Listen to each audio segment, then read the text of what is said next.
Good morning. Rajitha Balu ആണേ. തട്ടുന്തവിയിലേക്ക് എല്ലാവർക്കും സ്വാഗതം. ഇന്ന് ഒരു കുക്കിംഗ് വീഡിയോ ആണ് കേട്ടോ ചെയ്യണത്. നമ്മൾ സീസണലായിട്ട് ഒരുപാട് സാധനങ്ങളുണ്ടല്ലോ നമ്മുടെ പറമ്പിൽ.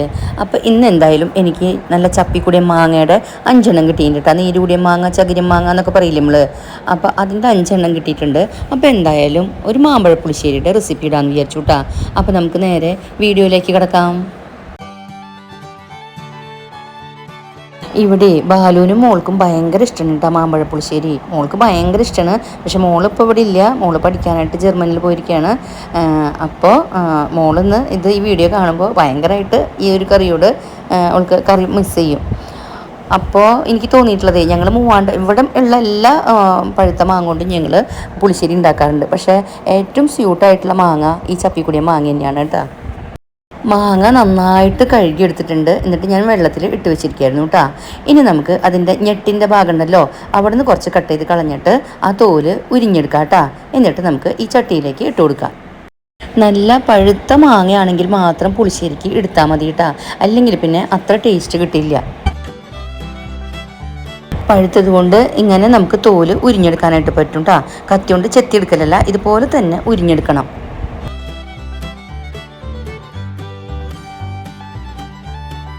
അപ്പോൾ നമ്മൾ ഒരെണ്ണം തോലുരിഞ്ഞെടുത്തിട്ടുണ്ട്. ഇനി ഇതുപോലെ ബാക്കിയുള്ളതും ഉരിഞ്ഞെടുക്കാം.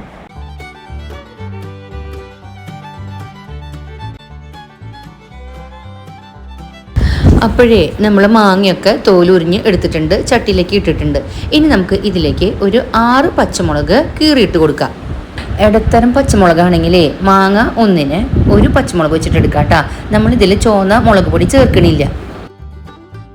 ഇനി ഇതിലേക്ക് 2 കതിർപ്പ് വേപ്പില ചേർത്ത് കൊടുക്കുക. ചെറിയ സ്പൂൺ അളവിൽ കുരുമുളക് പൊടി ചേർത്ത് കൊടുക്കുക. ചെറിയ സ്പൂൺ മഞ്ഞൾപ്പൊടി, ആവശ്യത്തിനുള്ള ഉപ്പുപൊടി, 1 ഗ്ലാസ് വെള്ളം കൂടെ ചേർത്ത് ഇത് നന്നായിട്ടൊന്ന് മിക്സ് ചെയ്യാം. മാങ്ങ ഒന്ന് ഏകദേശം 1/4 ഭാഗമെങ്കിലും മുങ്ങി നിൽക്കാവുന്ന തരത്തിൽ വെള്ളം ഒഴിച്ചാൽ മതി. അപ്പം ഞാൻ ഇതിലേക്ക് 1/4 ഗ്ലാസും കൂടെ വെള്ളം ചേർത്തിട്ടുണ്ട്. വല്ലാതെ ലൂസായിട്ടുള്ള മാമ്പഴ പുളിശ്ശേരി അല്ല നമ്മൾ ഉണ്ടാക്കണേ, അല്പം കുറുകിയ തരത്തിലാണ് കേട്ടോ. അപ്പോൾ നമ്മൾ മാങ്ങയിലേക്ക് ആവശ്യമായിട്ടുള്ള മസാലകളും വെള്ളമൊക്കെ ചേർത്ത് മിക്സാക്കി വെച്ചിട്ടുണ്ട്. അതിനി നമുക്ക് സ്റ്റൗ കത്തിച്ചിട്ട് അടുപ്പത്തേക്ക് വെക്കാം. ഇപ്പോൾ മൂടിയിട്ട് കൊടുക്കണ്ട കേട്ടോ. നന്നായിട്ട് അതൊന്നും തിളച്ചതിന് ശേഷം മാത്രം നമുക്ക് മൂടിയിട്ട് കൊടുത്താൽ മതി. അപ്പോൾ നമ്മുടെ മാങ്ങയുടെ കൂട്ട് തിളച്ച് വരുമ്പോഴേക്കും നമുക്കതിലേക്ക് ആവശ്യമായിട്ടുള്ള അരപ്പ് തയ്യാറാക്കാം. അപ്പോൾ അതിനായിട്ട് മിക്സിയുടെ ജാർ എടുത്തിട്ടുണ്ട്. അതിലേക്ക് 1/4 കപ്പോളം ചെറിയ തേങ്ങ ചേർത്ത് കൊടുക്കുക. തേങ്ങയിലേക്ക് 3 ചെറിയ ഉള്ളിയും അതുപോലെ 2 വെളുത്തുള്ളി അല്ലിയും കൂടെ ചേർത്ത് കൊടുക്കുക. ചെറിയ സ്പൂൺ അളവിൽ നല്ല ജീരകം ചേർത്ത് കൊടുക്കുക. ചെറിയ സ്പൂൺ അളവിൽ മഞ്ഞൾപ്പൊടി ചേർത്ത് കൊടുക്കുക. 1/4 കപ്പോളം തൈരും കൂടെ ചേർത്ത് നല്ല വെണ്ണ പോലെ ഇത് അരച്ചെടുക്കുക. അപ്പോൾ നമ്മൾ തേങ്ങ വെണ്ണ പോലെ അരച്ചവിടെ മാറ്റി വെച്ചിട്ടുണ്ട്. അപ്പോഴേക്കും നമ്മുടെ മാങ്ങ ഇവിടെ തിളച്ച് വന്നിട്ടുണ്ട്. ഒന്ന് നന്നായിട്ട് മിക്സ് ചെയ്തതിന് ശേഷം നമുക്ക് ഇതിന് മൂടിയിട്ട് കൊടുക്കുക. ഫ്ലെയിം മീഡിയത്തിലാക്കി ഇട്ട് കൊടുക്കുക. മൂടിയിട്ട് കൊടുത്തതിന് ശേഷം 10 മിനിറ്റ് നേരം ഇത് വേവിക്കാൻ വയ്ക്കുക. ഇടയ്ക്ക് ഒന്ന് മാങ്ങ അടി പിടിക്കുന്നുണ്ടോ എന്ന് ചെക്ക് ചെയ്യണം. അപ്പോൾ നമ്മുടെ മാങ്ങ നന്നായിട്ട് തിളച്ച് വെന്ത് വന്നിട്ടുണ്ട്. 10 മിനിറ്റ് ആയിട്ടുണ്ട്. മൂടി എടുത്തിട്ട് നമുക്ക് നന്നായിട്ട് ഇതൊന്ന് മിക്സ് ചെയ്യാം കേട്ടോ. മാങ്ങ ഒന്ന് മിക്സ് ചെയ്ത് കഴിഞ്ഞാൽ അതിലേക്ക് നമ്മൾ വെണ്ണ പോലെ അരച്ചിട്ടുള്ള അരപ്പ് ചേർത്ത് കൊടുക്കുക. എന്നിട്ട് ആ ജാറുള്ള അംശം കൂടെ അല്പം വെള്ളം ചേർത്ത് കഴുകി അതിലേക്ക് ഒഴിച്ചു കൊടുക്കണം. ഈ സമയത്ത് ഏറ്റവും ലോ ഫ്ലെയിമിലായിരിക്കണം നമ്മുടെ തീ കേട്ടോ. അരപ്പും വെള്ളവും ഒക്കെ നന്നായി മിക്സ് ചെയ്തതിന് ശേഷം ഉപ്പും പുളിയൊക്കെ ഒന്ന് ചെക്ക് ചെയ്യുക. അപ്പോൾ ഞാൻ നല്ല പുളിയുള്ള തൈരായിരുന്നു 1/4 കപ്പാണ് അരയ്ക്കുമ്പോൾ ചേർത്തിരുന്നത്. ബാക്കി ഏകദേശം ഒരു 1/4 കപ്പോളം കൂടെ ഇപ്പോൾ ഈ സമയത്തും കൂടെ ചേർത്തിട്ടുണ്ട്. നന്നായിട്ടൊന്ന് മിക്സ് ചെയ്യുക. വീണ്ടും ഉപ്പൊക്കെ ഒന്ന് ചെക്ക് ചെയ്യുക. എന്നിട്ട് നമുക്ക് ഒന്ന് നല്ലോണം വെട്ടി തിളയ്ക്കണമെന്നില്ല, ഒന്ന് ജസ്റ്റ് തിളയ്ക്കുമ്പോൾ നമുക്ക് തീ ഓഫ് ചെയ്യാം. അപ്പോൾ നമ്മുടെ മാങ്ങയിൽ ഉപ്പും പുളിയും ഒക്കെ നന്നായിട്ട് ചേർന്ന് വന്നിട്ടുണ്ട്. എന്നിരുന്നാലും എനിക്ക് മാമ്പഴ പുളിശ്ശേരിയിൽ അല്പം പഞ്ചസാര ചേർക്കണം കേട്ടോ. അതൊരു വീക്ക്നെസ്സാണ്. നിങ്ങൾക്ക് വേണ്ടെങ്കിൽ സ്കിപ്പ് ചെയ്യുക. അപ്പോൾ ഞാൻ ഏകദേശം 1 ടേബിൾ സ്പൂണോളം പഞ്ചസാര ചേർത്തിട്ടുണ്ട്. അതുപോലെ തന്നെ ഏകദേശം ഒരു ടേബിൾ സ്പൂണിൽ താഴെ കണ്ട് ഞാൻ നെയ്യും കൂടെ ചേർത്തിട്ടുണ്ട്. നന്നായിട്ട് മിക്സ് ചെയ്യുക. സ്റ്റൗ ഓഫ് ചെയ്യുക. സ്റ്റൗ ഓഫ് ചെയ്തിട്ട് പാത്രം ഒന്ന് മൂടിയിട്ട് കൊടുത്തിട്ടുണ്ട്. ഇനി നമുക്ക് ഇതിലേക്ക് ഒരു താളിപ്പ് ചേർക്കാനുണ്ട്. അപ്പോൾ താളിക്കാനായിട്ട് ഞാൻ കുഞ്ഞൊരു പാൻ വെച്ചിട്ടുണ്ട്. അതിലേക്ക് ഒരു 5ഓളം ചെറിയ ഉള്ളി, അതുപോലെ തന്നെ അല്പം കറിവേപ്പില, വറ്റൽമുളക്, ഉലുവ, കടുക് ഇതൊക്കെയാണ് താളിക്കാനായിട്ട് ചേർക്കണത്. അപ്പോൾ പാൻ നമ്മുടെ ചൂടായിട്ടുണ്ട്. അതിലേക്ക് ആവശ്യത്തിനുള്ള വെളിച്ചെണ്ണ ചേർത്ത് കൊടുക്കുക.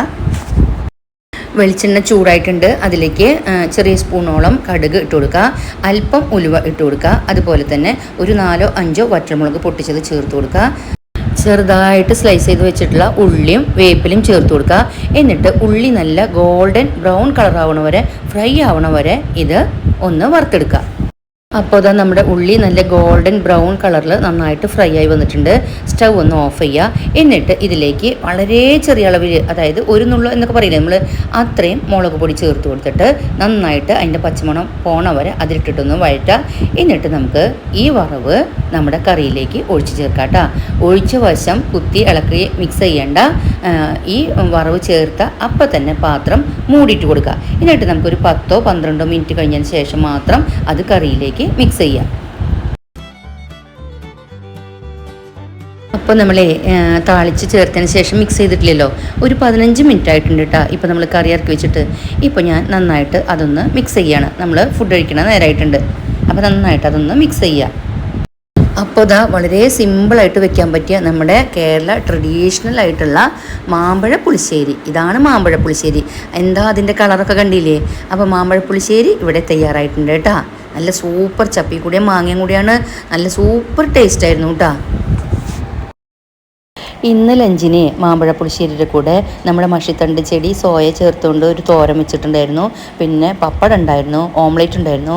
കുശാലായിട്ടുള്ള ഊണായിരുന്നു കേട്ടോ. അടിപൊളിയായിരുന്നു. അപ്പോഴേ എൻ്റെ വീഡിയോ ഇഷ്ടമായി തന്നെ ഞാൻ വിശ്വസിക്കുകയാണ് കേട്ടോ.